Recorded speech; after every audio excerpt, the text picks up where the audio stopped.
அதை அழிச்சிட்டாங்க. இப்ப இந்த காலத்துல இல்ல. படைப்பு கொள்கைங்கிறது ஒரு உயிரினம் தேவையான சூழலில் தானே பிறக்குங்கிறது தான் படைப்பு கொள்கை. பரிணாம கொள்கையிலிருந்து இப்ப இந்த புழு பிறந்ததுன்னு நாயிலிருந்து புழு அப்படியே வளர்ந்ததுன்னா அது குட்டி போடும்ல. இப்ப புழுவோட அம்மா யாருன்னா இன்னொரு புழு தான். ஆனா முதல் பிறந்த புழுவோட அம்மா யாருன்னு கேட்டா நாய் இல்ல சொல்லணும். அப்ப பரிணாம கொள்கை இங்க ஒத்து வராது. இது படைப்பு கொள்கை, தேவையான சூழல்ல தானே உருவாகுதல் அப்படிங்கிறது. அப்ப ரெண்டு விதமான தியரி இருக்கும் எப்பயுமே சயின்ஸ்ல. ஒண்ணு ரொம்ப சத்தமா இருக்கும், உலகம் முழுக்க தெரிஞ்சதா இருக்கும். இன்னொன்னு தேடி கண்டுபிடிக்கக்கூடிய விஷயமா இருக்கும். அதை நம்ம அன்சைன்டிபிக் மூட நம்பிக்கைன்னு நம்ம விட்டுருவோம். ஆனா ரெண்டுமே அறிவியல் தான். ஒண்ணு வியாபார ரீதியா ரொம்ப பெருசா இருக்கும், இன்னொன்னு வியாபாரத்துக்கு உதவாதனால அப்படியே கிடக்கும். ரெண்டுமே இருக்கும். நீங்க ஒரு ஊர்ல நல்ல மனுஷனை தேடி கண்டுபிடிக்கிறேன்னா ரொம்ப கஷ்டம்.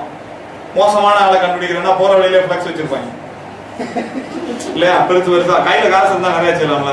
நீங்க நல்ல ஆளை கண்டுபிடிக்கிறீங்கன்னா ரொம்ப கஷ்டம்ல. ஒரே பிளக்ஸ் ஊர் பூரா வச்சிருந்துச்சுன்னா ஈஸியா கண்டுபிடிச்சிடலாம். நம்ம ஊர்ல அப்படி ஒரு ஆளை போட்டுலாம் வைக்கிற வழக்கம் இல்ல, பெருநகரங்கள்ல.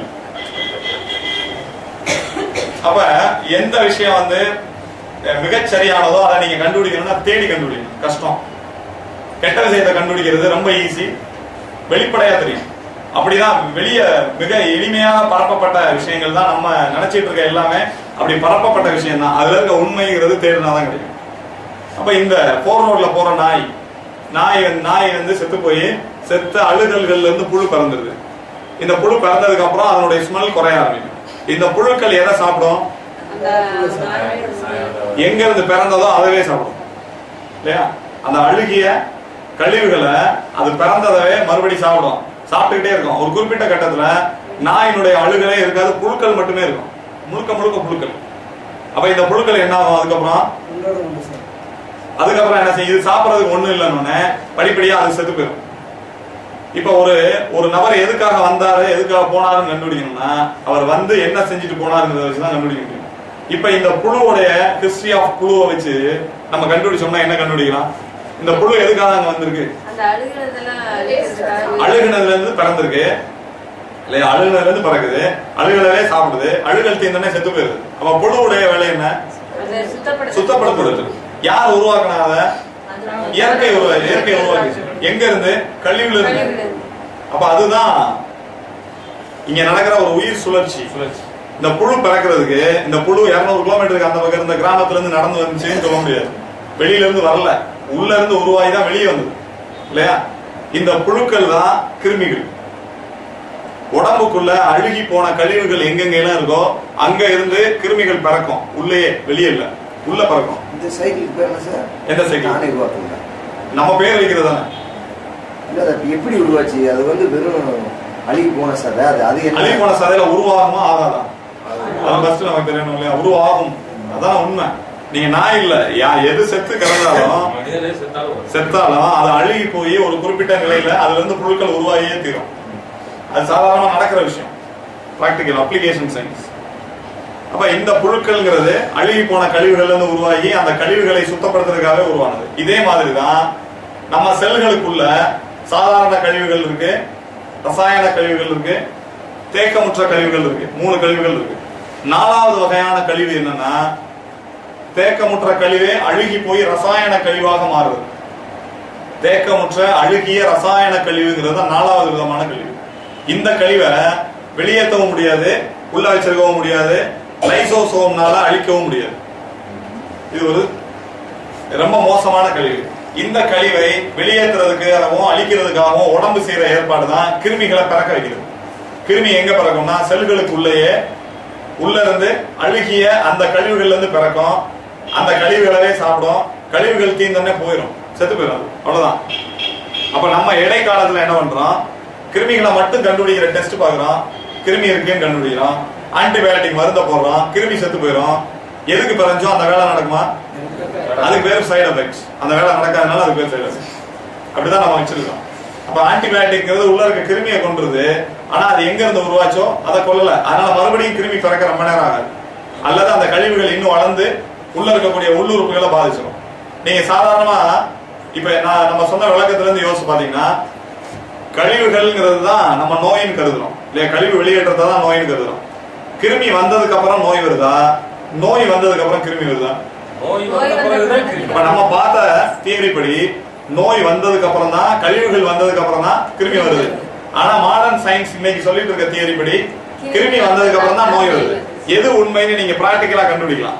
ஒருத்தருக்கு ஒரு காய்ச்சல் வந்துருச்சு, இவரை இப்படியே கொண்டு போய் டெஸ்ட் பண்றீங்க, டைபாய்டு இல்ல மலேரியா எல்லாம் ஒண்ணும் இல்ல, நல்லா இருக்கு. 10 நாள் காய்ச்சல் அடிக்குது, 10ஆவது நாள் டெஸ்ட் பண்றீங்க, இப்ப டைபாய்டுன்னு சொல்றாங்க. இப்ப நோய் வந்து கிருமி வந்துச்சா, கிருமி வந்து நோய் வந்துச்சா? முதல்ல காய்ச்சல் வந்துருச்சு, கிருமினாலதான் காய்ச்சல் வந்துச்சுன்னா இப்பயே தெரியணும். அந்த டைபாய்டு கிருமி இப்பயே இருக்கணும், இப்ப இல்ல, 10 நாள் கழிச்சுதான் தெரியுது. அப்படின்னா இது உள்ள இருந்து உருவானது, வெளியில இருந்து வந்தது இல்ல. இப்ப இருமல் வருது, ஒருத்தர் இரும ஆரம்பிச்சிருக்காரு, இவருடைய சளியை டெஸ்ட் பண்றான், ஒரு கிருமி இல்ல, நல்லா இருக்கு. 1 வருஷம் இருமுனதுக்கு அப்புறம் டெஸ்ட் பண்ணீங்கன்னா டிபி கிருமி இருக்கு. அப்ப சளி உருவானதுக்கு காரணம் கிருமி இல்ல, கிருமி உருவாக காரணம் சளி. கழிவுகள்ல இருந்து தான் கிருமிகள் உருவாகுது. அததான் நம்ம சரியா புரிஞ்சுக்கணும். கழிவுகள்ல இருந்து தான் கிருமி உருவாகுது. ஒரு நபருக்கு இருக்கக்கூடிய கிருமி இன்னொருத்தரை போய் தாக்காது. அது அவங்களுக்காகவே உருவான கிருமி, அவங்க உடம்புக்குள்ளே தான் இருக்கும். அவங்களுடைய கழிவுகள் தீர்ற வரையும் இருக்கும். அந்த கழிவுகள் தீர்றதுங்கிறது நம்ம இயற்கை விதிமீறல் நம்ம பார்த்தோம் இல்லையா, பசி, தாகம், தூக்கம், ஓய்வுங்கிற 4 விஷயத்தை பின்பற்றினீங்கன்னா இந்த கழிவுகள் மேலும் பெருகாம இருக்கும். பெருகலன்னா இருக்கிற கழிவுகள் தீர்ந்த உடனே கிருமி செத்து போயிடும். அவ்வளவுதான், அதனுடைய வேலை வந்து முடிஞ்சிருக்கு. ஆமா, மருந்து சாப்பிடாம மருந்து சாப்பிட்டா, மருந்து சாப்பிடாம இருந்தாலும் ரொம்ப நாள் இருமிட்டே இருந்து இறந்து வரும். ஆமா, அவருக்கு பசியை பத்தி தெரியுமா? அடிப்படை அதுதான். நம்ம திரும்பி பழைய எதுக்கு போயிடக்கூடாது. இப்பதான் இயற்கை விதினா என்னன்னு தெரிஞ்சிருக்கோம்.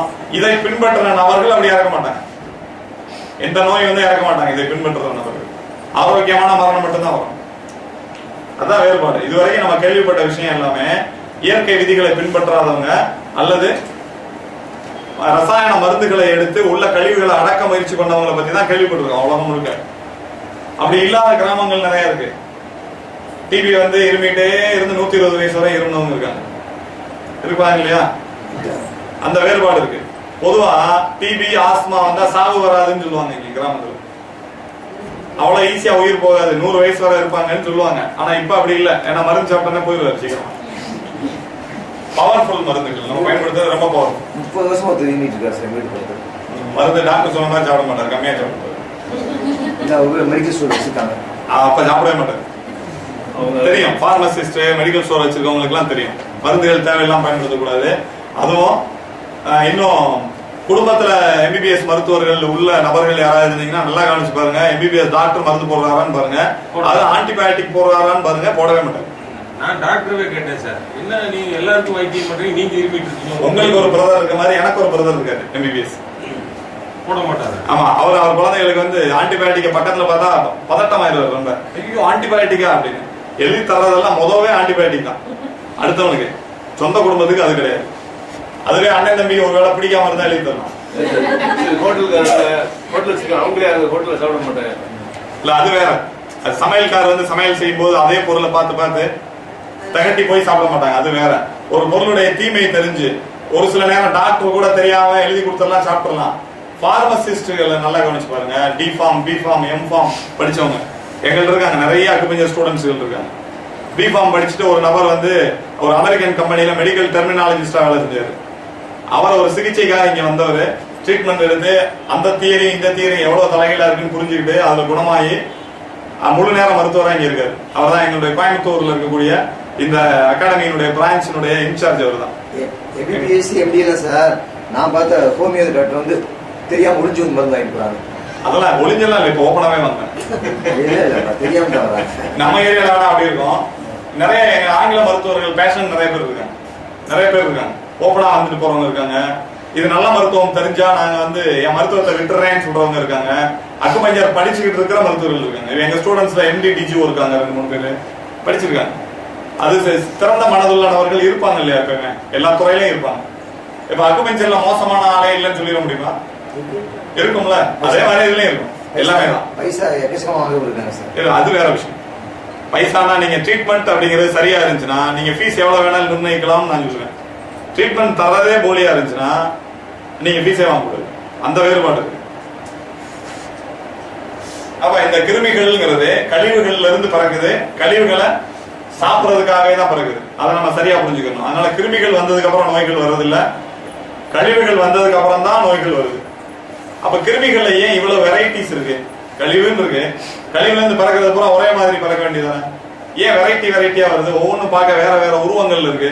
ஒண்ணுக்கு பேரு டைபாய்டு காய்ச்சல் உருவாக்குற வைரஸ், ஒண்ணுக்கு பேரு ஆர்போ வைரஸ், டெங்கு காய்ச்சல் உருவாக்குற வைரஸ் ஏன் பேர் வைக்கிறாங்க? அதோட உருவ வேற்றுமை வச்சு. அப்ப உருவ வேற்றுமை ஏன் ஏற்படுது? கிருமி பூரா கழிவுல இருந்து பிறகுது. அப்ப கழிவுல இருந்து பிறக்கிற ஆள் பூரா ஒரே மாதிரி பிறக்க வேண்டியதானே? ஏன் விதவிதமா பிறகுது? அந்த கழிவுல அழிக்க தேவையான சக்தி அதான் விஷயம். நீங்க கேரளால இருக்கிற நபருடைய ஆக்டிவிட்டியும் தமிழ்நாட்டில் பிறந்த நபருடைய ஆக்டிவிட்டியும் அந்தந்த சூழலுக்கு தகுந்த மாதிரி மாறி இருக்கும். அவருடைய லாங்குவேஜே அப்படிதான் இருக்கும். பாலைவன பகுதியில் இருக்க மக்களுடைய லாங்குவேஜ் வந்து ஆழமான உச்சரிப்புடையதாகவும் இருக்கும். குளிர் பிரதேசங்கள்ல இருக்கவங்க கம்மியா தான் வாயை திறக்கிற மாதிரி இருக்கும் அவங்க லாங்குவேஜ். இங்கிலீஷ் இங்கிலாந்துல பனிப்பிரதேசத்துல பிறந்த இங்கிலீஷ் வந்து ஆழமான வார்த்தைகள் உள்ளது இல்ல, மேலோட்டமா லிப்ஸ லேசா அசைச்சு பேசுற மாதிரி இருக்கும். மலையாளம் அப்படி, தமிழ் அப்படி இருக்காது. பாக்க அவங்க பார்த்தாங்கன்னா கரடு முரடா இருக்கும். ஏன்னா இது இந்த வெயில் பகுதிக்கான லாங்குவேஜ். மனிதன் உருவாகும் போது இருந்த கிளைமேட்ல இருந்து உருவாகிறது தான் மொழி. அப்படிதான் கிளைமேட்ல இருந்து தான் எல்லாமே உருவாகும். அப்ப இங்க உள்ள சூழல்ல ஒரு கழிவு இருக்கு. இந்த கழிவுல இருந்து ஒரு கிருமி பறக்குதுன்னா அந்த கழிவுகளுடைய தன்மைக்கு தகுந்த மாதிரி அதனுடைய உருவம் அமைச்சு. இப்ப நம்ம ஏரியால ஒரு நாய் குட்டி போடுதுன்னு வைங்க, அதை பிடிச்சி கொடைக்கானல்ல விட்டீங்கன்னா அது முடி கூடுதலா வளர்ந்துடும். ஏன்னா அந்த கூலிங்க தாங்குற மாதிரி அதோட உடலமைப்பு மாறிடும்.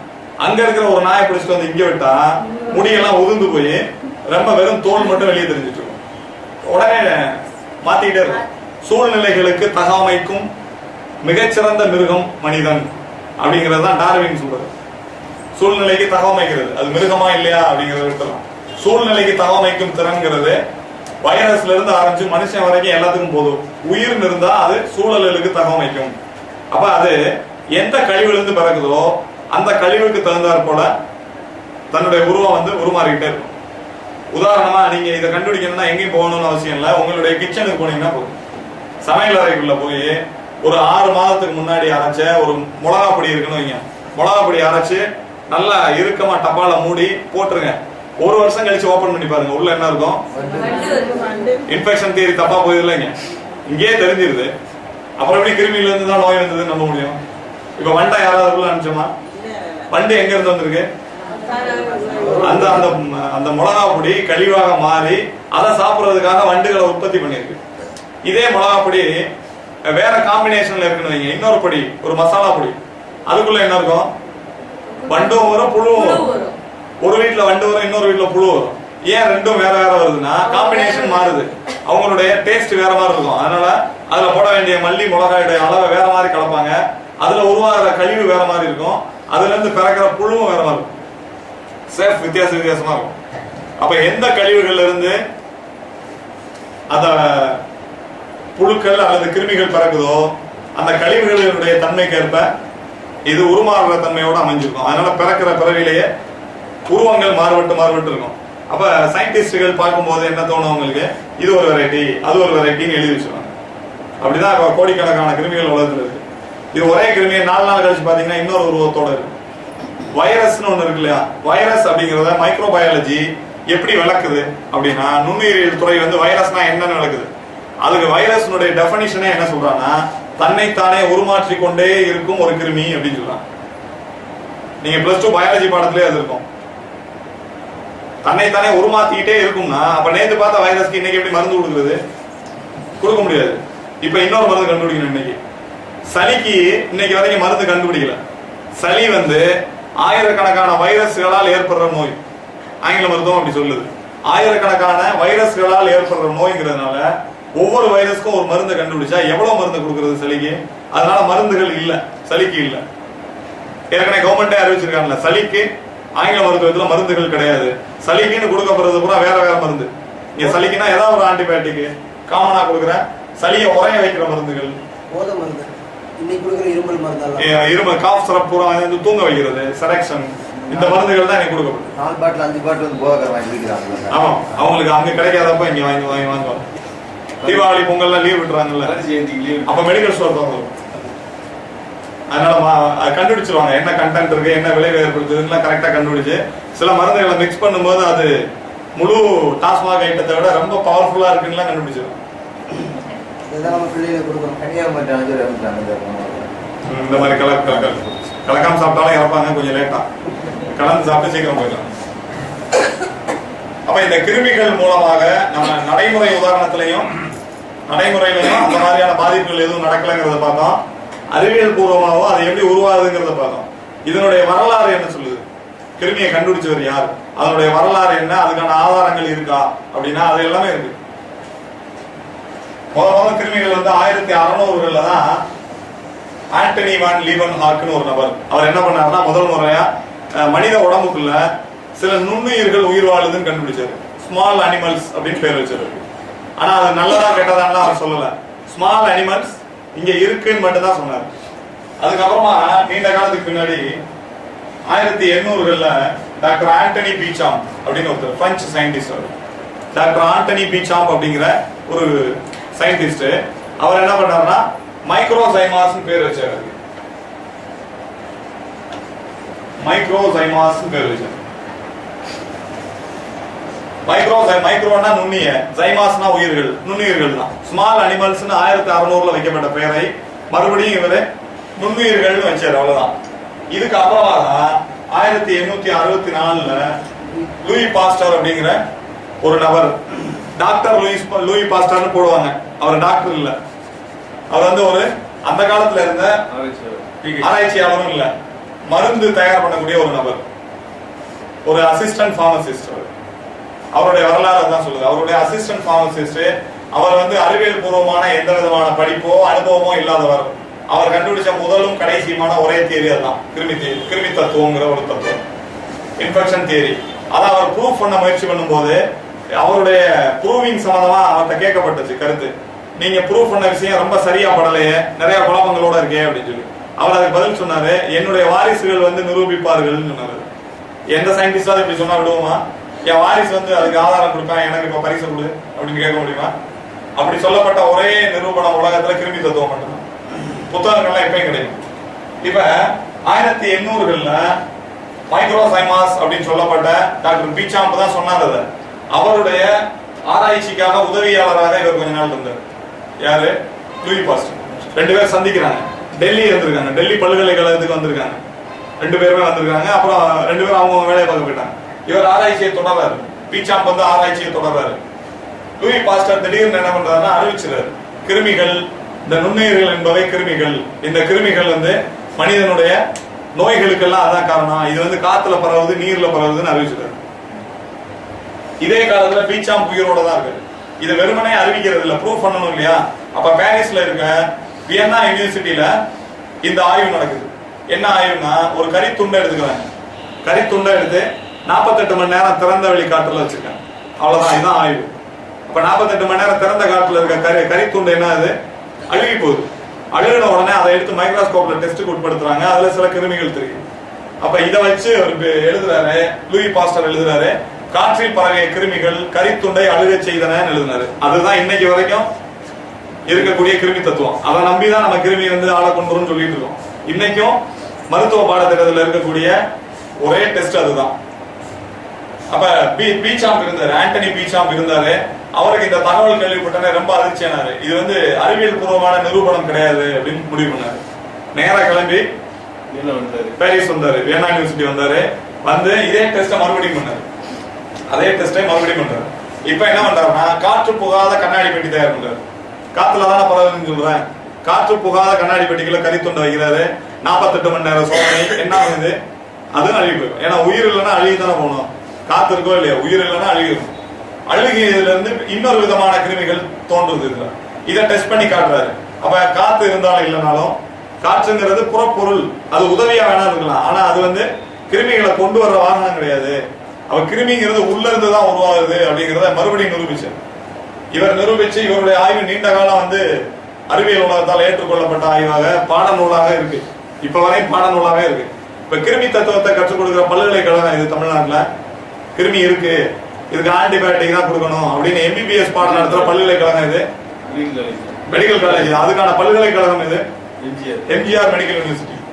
அது ஒண்ணுதான் தமிழ்நாடு முழுக்க டாக்டர்களை உற்பத்தி செய்யற பல்கலைக்கழகம். அதே பல்கலைக்கழகம் கிருமினால நோய் வரலன்னு சொன்னா நம்ம நம்புவோமா? கிருமினால நோய் வருதுங்கிற MBBS பாடத்திட்டத்தை அதுதான் வச்சிருக்கு. இன்னொரு பாடத்திட்டம் இருக்கிறத, அதுக்கு பேர் BNYS அப்படிங்கிற பாடத்திட்டம், bachelor of naturopathy and yoga science அப்படிங்கிற ஒரு 5 வருட படிப்பு. எம்பிபிஎஸ்க்கு நிகரான ஒரு படிப்பு. இதுல வந்து இயற்கை மருத்துவமும் யோகாவும் அப்படிங்கிற கோர்ஸ் இது. இந்த பயிற்சிக்கு பாட புத்தகம் இருக்கு. இந்த பாட புத்தகத்துல என்ன சொல்லப்பட்டிருக்குன்னா கிருமியினால் நோய் வருவதில்லைன்னு சொல்லப்பட்டிருக்கு. எம்பிபிஎஸ் பாடத்திட்டத்துல கிருமியினாலதான் நோய் வருதுன்னு சொல்லப்பட்டிருக்கு. ரெண்டையும் சொல்றது ஒரே பல்கலைக்கழகம் தான். தமிழ்நாடு மட்டும் இல்ல, உலகம் முழுக்க உள்ள மருத்துவ பல்கலைக்கழகங்கள் இந்த ரெண்டு பாடத்தையும் வச்சிருக்கு. பல்கலைக்கழகங்கிற அடிப்படையில ரெண்டு கருத்தையும் சொல்லணும், உண்மைதான். ஆனா ஒன்ன ரொம்ப சத்தமா சொல்லிடுச்சு. ஊர் உலகம் முழுக்க ஒரு வருஷத்துக்கு ஆயிரக்கணக்கான எம்பிபிஎஸ் சீட்டுகளையும் நூற்றுக்கணக்கான மாற்று மருத்துவ சீட்டுகளையும் தான் கொடுக்குது. அடுத்து இந்த பீச்சாம் எழுதிய பாடநூல்கள்லாம் அச்சுல இல்ல, இன்னைக்கு வெறுமனே வாயில நடத்திட்டு அப்படியே பாஸ் மார்க்க போட்டு தள்ளி விட்டுருவாங்க.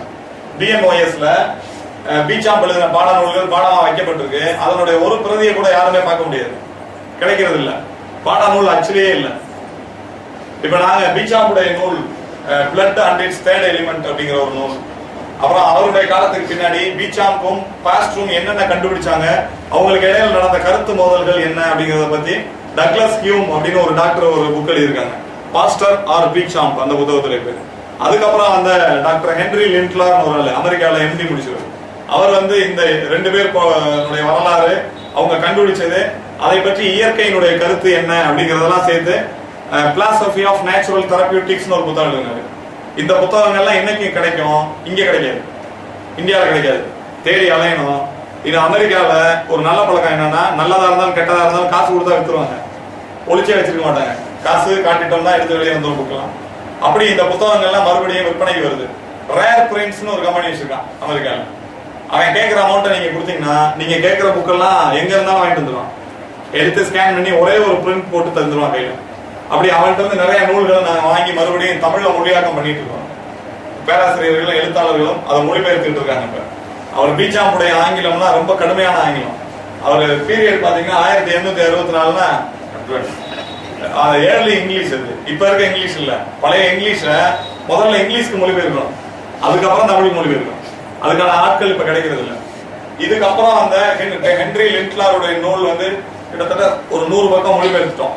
மொழிபெயர்ப்பு போயிட்டு இருக்கு. இன்னொரு ஓரிரு மாதங்கள்ல வந்துடும் தமிழ்ல கொண்டு வந்து இந்த மாதிரியான அறிவியல் கருத்துக்களை கொண்டு வரணும். அப்பதான் இதுக்கு வந்து வலு சேர்க்க முடியும். கிருமி தத்துவங்கிறத எதிர்க்கிறதுங்கிறது சாதாரண விஷயம் இல்ல. உலகம் முழுக்க அதுக்கு எதிராக இருந்த விஞ்ஞானிகள் எல்லாம் நம்ம கண்டுபிடிக்கணும். அப்படி பெரிய விஞ்ஞானிகள் குழு ஒண்ணு இன்னைக்கும் இயங்கிட்டு இருக்கு. இந்த பீச்சாம்புடைய வாரிசுகள் என்ன பண்ணாங்கன்னா, நிறைய பல்கலைக்கழகங்கள்ல போய் எந்த கிருமினால என்ன நோய் வருமோ அந்த கிருமியெல்லாம் கொடுங்கன்னு வாங்கி வாங்கி சாப்பிட்டாங்க, குடிச்சாங்க. தண்ணியில பரவமா ஹெப்படைட்டிஸ் பி போட ஒரு கப்பு நிறைய கொடுன்னு குடிக்கிறது. குடிச்சிட்டு அங்கேயே ஒரு மாசம் இருக்குது.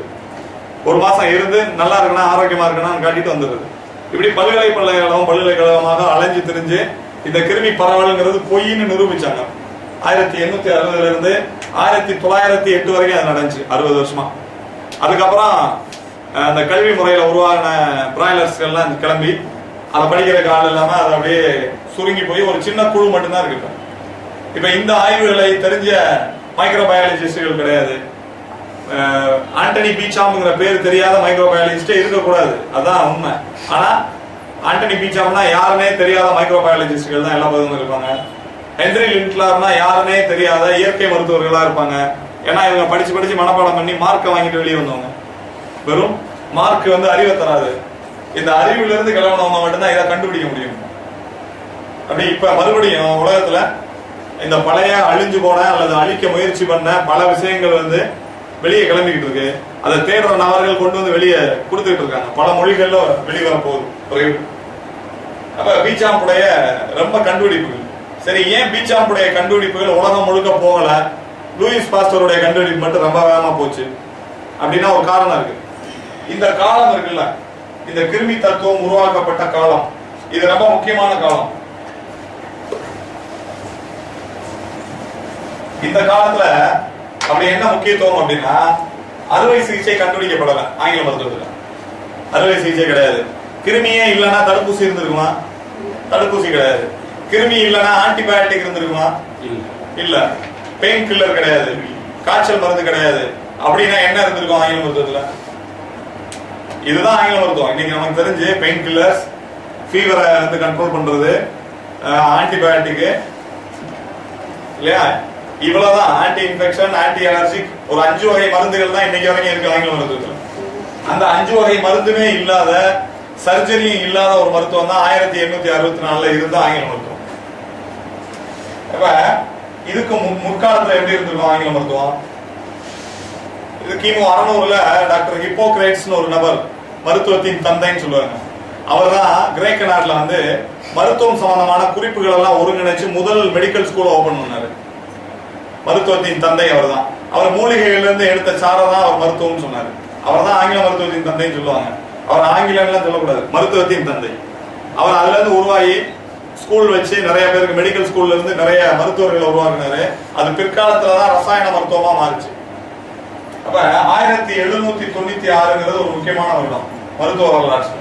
என்னன்னா டாக்டர் ஹானிமன் அப்படின்னு ஒரு நபர், டாக்டர் சாமுவேல் ஹானிமன் அப்படிங்கிற ஒரு எம்டி முடித்த ஆங்கில மருத்துவர். ஆங்கில மருத்துவம் என்னைக்கு இருந்த ஆங்கில மருத்துவம் 1796ல இப்ப இருக்கிறதுல 1% கூட இல்லாத ஆங்கில மருத்துவம் இயற்கைக்கு எதிரானதுன்னு கண்டுபிடிச்சாரு. 1796 ஹானிமன் எம்டி படித்த ஆங்கில மருத்துவர். இயற்கைக்கு எதிரான ஒரு மருத்துவமா இருக்கு, இதை நம்ம பெரிய அளவுல கொண்டு போக கூடாதுன்னு முடிவு பண்ணாரு. அதுக்கு எதிரான, அதுக்கு நேர் எதிரான ஏதாவது தத்துவங்கள் இயற்கையில இருக்காங்கிறத ஆய்வு பண்ண ஆரம்பிச்சாரு. அப்படி அவர் கண்டுபிடிச்ச மருத்துவம் தான் ஹோமியோபதி. ஹானிமன் கண்டுபிடிச்ச மருத்துவம் ஹோமியோபதி. அப்ப இவர் ஹோமியோபதினு ஒரு மருத்துவத்தை கண்டுபிடிக்கும் போது மிச்சம் உள்ள மருத்துவர்கள்ல ஆங்கில மருத்துவம் அதுக்கு பேர் சூட்டுறாரு. அவர் தான் அலோபதி அப்படின்னு. அலோபதி அப்படின்னா எதிரானதுன்னு அர்த்தம். இன்னைக்கு டாக்டர்களுக்கு அர்த்தம் தெரியாது, நாங்கெல்லாம் அலோபதி டாக்டர்னு சொல்லிக்கிறோம். அது ஹானிமன் வந்து அவங்கள திட்டுறதுக்காக வச்ச பேர் அலோபதி. நீங்க எல்லாம் அலோபதி, நான் ஹோமியோபதினு அப்படின்னு அவர் பிரிச்சு காட்டினார். அதனாலதான் அவங்க 2 பேரும் சேர மாட்டேங்குது. இப்ப இதற்கு பின்னாடி இப்ப 1796 இந்த காலம் ஹானிமன்னால ஹோமியோபதி உருவாக்கப்பட்ட காலம். இதுக்கு பின்னாடி 1864 வரைக்கும் ஹோமியோபதி உலகம் முழுக்க உச்சகட்டத்தில் இருந்துச்சு. ஜெர்மனியில இருந்து கிளம்பின ஹோமியோபதி லண்டன் பல்கலைக்கழகத்தால் அங்கீகரிக்கப்பட்டு லண்டன்ல ஒரு பெரிய காலேஜ், ஹானிமன் காலேஜ் ஆஃப் ஹோமியோபதினு ஒரு கல்லூரி, ஒரு ஆங்கிலேயர்களால், அவங்க தான் ஆங்கில மருத்துவத்தை கண்டுபிடிச்சது, அவங்களே ஹோமியோபதி அக்செப்ட் பண்ணிட்டு பெரிய மெடிக்கல் காலேஜ் கட்டி கொடுத்தாங்க. அவர் அங்கிருந்து உலகம் முழுக்க உள்ள ஆங்கில மருத்துவர்கள் படிச்சவங்களுக்காக ஹோமியோபதி கல்லூரி நடத்தினாரு. அப்ப உலகம் முழுக்க ஸ்ப்ரெட் ஆக ஆரம்பிச்சிச்சு. ஆங்கில மருத்துவம்னு ஒண்ணு படிப்படியா குறைய ஆரம்பிச்சிச்சு. அப்படி ஒரு காலம் இருந்துச்சு. அப்படி இருந்த காலம் தான் இந்த 1864. இந்த காலத்துல ஆங்கில மருத்துவத்தை காப்பாற்றக்கூடிய ஒரு கொள்கை தேவைப்பட்டுச்சு. அதுக்காக ஒரு பார்மசிஸ்ட வச்சு செட்டப் பண்ணி தயாரிக்கப்பட்டதான் இந்த கிருமி கொள்கை அப்படிங்கறத விரிவாக பல நூல்கள் வந்து விவரிக்குது. இன்னைக்கு வரைக்கும் வந்துட்டு இருக்கு, பல நூல்கள் இருக்கு. குட் பை ஜம்ப் தியரின்னு ஒரு புத்தகம் அமெரிக்கால இருந்து வந்தது. தமிழ்ல அதை மாத்தி தடுப்பூசி வெளிப்படும் உண்மைகள், தடுப்பூசி வரலாற்று மோசடின்னு தலைப்பு தமிழ்ல கொண்டு வந்திருக்கோம். அது ஒரு அமெரிக்க புத்தகம். வில்லியம் ட்ரெப்பிங் ஒரு டாக்டர் இருக்கு, அவர் அதுல கிருமி தத்துவம் சம்பந்தமா அமெரிக்க கண்ணோட்டத்துல விளக்குறாரு அது எப்படி போயின்னு. அதுக்கப்புறம் ரீதிங்கிங் ஆஃப் ஜம்ப் தியரின்னு ஒரு புத்தகம் வந்திருக்கு. இப்ப இந்த காலத்துல வந்த நூல்கள் வந்துட்டே இருக்கு. அப்ப இந்த பீரியட்ல படிப்படியா அழிஞ்சுக்கிட்டு இருந்த ஆங்கில மருத்துவத்தை தூக்கி நிறுத்துறதுக்காக ஒரு டெம்பரரியா ஒரு கொள்கை தேவைப்பட்டது. அதைத்தான் லூயி பாஸ்டருடைய கொள்கையாக எடுத்து ரொம்ப வேகமா கொண்டு போயிட்டாங்க. பீச்சாம்ப் கண்டுபிடிச்ச அந்த கண்டுபிடிப்பு பல்கலைக்கழகங்கள்லயும் புத்தகங்கள்லயும் முடங்கி போச்சு. பொதுமக்கள்கிட்ட கொண்டு வரல.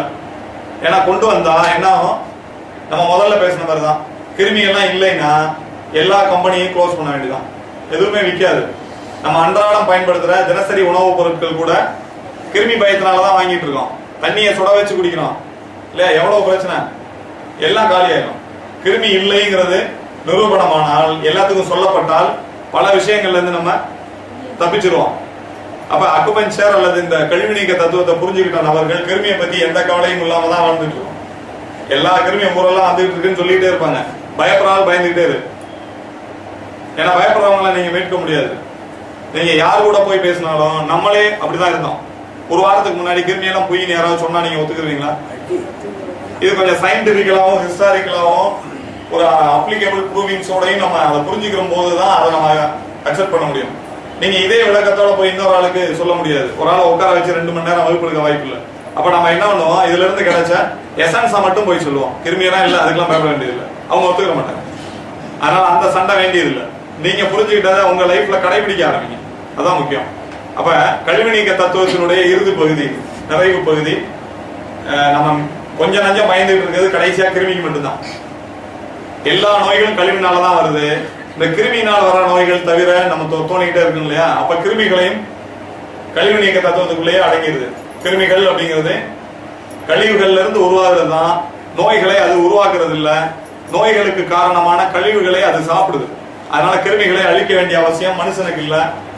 உடலுடைய இயற்கை கிருமிகளை உருவாக்குது, அதை வளர்க்குது, அப்புறம் அதை அழிக்குது. மூணுமே உடம்புடைய வேலை தான், அதை நம்ம செய்ய வேண்டியது இல்லை. அப்ப கிருமிகளை அழிக்கிற ரசாயன மருந்துகள், கிருமி இருக்குன்னு கண்டுபிடிக்கிற டெஸ்டுகள், இதெல்லாம் தேவைப்படுது. அப்ப இதுதான் அதனுடைய அடிப்படை. கிருமியை பார்த்து பயப்பட வேண்டிய அவசியம் இல்லை. ஆங்கில மருத்துவமே கடைசியில ஒரு காம்ப்ரமைஸ்க்கு வருது. என்ன காம்ப்ரமைஸ்னா, உலகமெல்லாம் எவ்வளவு கிருமி வந்தாலும் எதிர்ப்பு சக்தி உள்ள மனுஷனா அது தாக்காதுன்னு சொல்லுது இல்லையா. அதே அவங்களுக்கு சொல்றாங்க இல்லையா. ஒரு நகைச்சுவைக்காக ஒரு சம்பவம் சொல்லுவாங்க. ஒரு ஆசிரியர் இருக்காரு, ஒரு வேதியியல் ஆசிரியர். அவரு வேதியியல் ஆசிரியர் என்ன பண்றாரு, ஒரு திரவத்தை எடுத்துட்டு வந்து காட்டுறாரு. இது ஒரு அமிலம் அப்படின்னு சொல்றாரு. அவர் ஸ்டூடெண்ட்ஸை காட்டுறாரு, இது ஒரு அமிலம். இந்த அமிலம் என்ன அமிலம் நான் சொல்ல மாட்டேன். இது வந்து நான் போட போற பொருளை கரைக்குமா கரைக்காதாங்கிறத நீ கண்டுபிடிக்கணும். இதனுடைய டென்சிட்டி, இதனுடைய கலர், இதெல்லாம் வச்சு நீயா கண்டுபிடிக்கணும்னு ஸ்டூடெண்ட்ஸை காட்டுறாரு. எல்லாம் அதை பாக்குறாங்க. ஒரு அமிலம், அது கண்ணாடி இதுல ஜாடியில எடுத்துட்டு வந்து காட்டுறாரு. இவருடைய பாக்கெட்ல இருந்து ஒரு 5 ரூபாய் எடுக்கிறாரு, உள்ள போட போறேன்னு காட்டுறாரு. இப்ப நான் இதை உள்ள போட்டா இந்த காயின் வந்து கரையுமா கரையாதா, இந்த அமிலத்தால் கரைக்கப்படுமா கரைக்கப்படாதா அப்படின்னு கேட்கிறாரு. எல்லா ஸ்டூடெண்ட் குழம்புறாங்க. ஒரு ஸ்டூடெண்ட் நான் சொல்றேன் சார் அப்படின்னு கேட்க, சொல்லுப்பா அப்படின்னு சொன்னா இது கரையாதுன்னு சொல்ல. இந்த அமிலத்துடைய தன்மை உனக்கு தெரியுமா, எப்படி கண்டுபிடிச்சேன்னு கேட்கிறாரு. எனக்கு அமிலத்துடைய தன்மை தெரியாது சார், உங்களை பத்தி தான் தெரியும். 5 ரூபாய் கரைஞ்சிரும்னா நீங்க போட மாட்டீங்கல்ல. 5 ரூபாய் கரையுமா இருந்தா நீ உள்ளே போட மாட்டேல.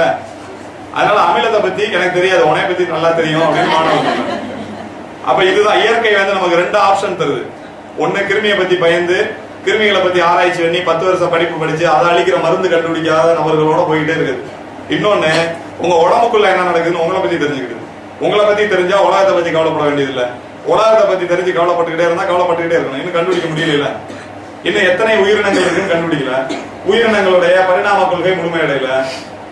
அது எங்க இருந்து பறக்குது, எப்படி இறக்குதுங்கிற வாழ்வியல் சூழல் வந்து ஒரு உயிரினத்துக்கு கூட முழுமையா கண்டுபிடிக்கப்படல இல்லையா. கடலுக்குள்ள எத்தனை கோடி ஜீவராசிகள் இருக்குன்னு கண்டுபிடிக்கல. தனிம அட்டவணை கூட பட்டியல் நிரப்பப்படல. இன்னும் தனிம அட்டவணைங்கிறது பிளாங்கா இருக்கு. நிறைய கெமிக்கல்ஸை கண்டுபிடிச்சு இதுல எழுதிக்கங்கன்னு போட்டு போயிட்டாங்க. அப்ப அறிவியல் என்பது கண்டுபிடிக்கப்பட வேண்டிய விஷயம். கண்டுபிடிக்கலாம். எப்படி கண்டுபிடிக்கணும்னா இயற்கையோட இணைந்துதான் கண்டுபிடிக்க முடியும். இயற்கைக்கு எதிராக கண்டுபிடிக்க முடியாது. அப்ப இயற்கையோட இணைந்த கண்டுபிடிப்பாளராக மாறணும்னா இயற்கையை பின்பற்றக்கூடிய நபரால தான் முடியும். அதனாலதான் இந்த காலங்கள்ல புதுமையான கண்டுபிடிப்புகள் வெளிவரல. ஏன்னா இயற்கைனா என்னன்னு தெரியாத ஒரு ஆள் எப்படி கண்டுபிடிக்க முடியும். அப்ப அடிப்படைங்கிறது ஒரு மனுஷனா வாழ்றதுக்கே அடிப்படையா கழிவு நீக்க தத்துவம் தெரிஞ்சிருக்க வேண்டியது. எப்ப சாப்பிடணுங்கிறது தெரியணும், எப்ப தூங்கணுங்கிறது தெரியணும். அப்ப இதுல இருந்து தான் எல்லாமே தோங்குது. இது வெறும் மருத்துவமா மட்டும் இல்ல, நம்ம லைஃப் ஸ்டைலையே மாத்தி அமைக்கிற விஷயம்.